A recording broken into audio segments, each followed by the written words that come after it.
مشرقی وسطی میں جنگ کے بعد ہونے والی آبنائے ہرمز میں 11 روز کے بعد بحری جہازوں کی محدود نقل و حرکت کا آغاز ہو گیا۔ آئل ٹینکر ایرانی تیل لے کر چین کی طرف روانہ ہوا۔ دوسرے آئل ٹینکر کی بھی سمندری راستہ عبور کرنے کی اطلاع ہے۔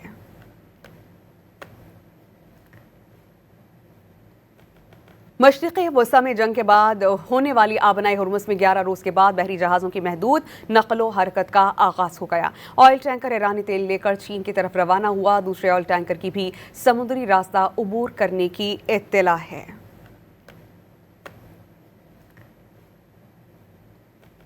مشرقی وسطی میں جنگ کے بعد ہونے والی آبنائے ہرمز میں 11 روز کے بعد بحری جہازوں کی محدود نقل و حرکت کا آغاز ہو گیا۔ آئل ٹینکر ایرانی تیل لے کر چین کی طرف روانہ ہوا۔ دوسرے آئل ٹینکر کی بھی سمندری راستہ عبور کرنے کی اطلاع ہے۔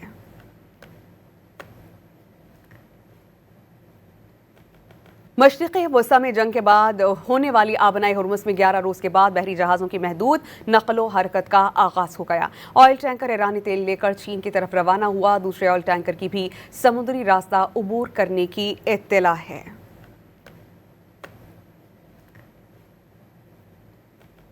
مشرقی وسطی میں جنگ کے بعد ہونے والی آبنائے ہرمز میں 11 روز کے بعد بحری جہازوں کی محدود نقل و حرکت کا آغاز ہو گیا۔ آئل ٹینکر ایرانی تیل لے کر چین کی طرف روانہ ہوا۔ دوسرے آئل ٹینکر کی بھی سمندری راستہ عبور کرنے کی اطلاع ہے۔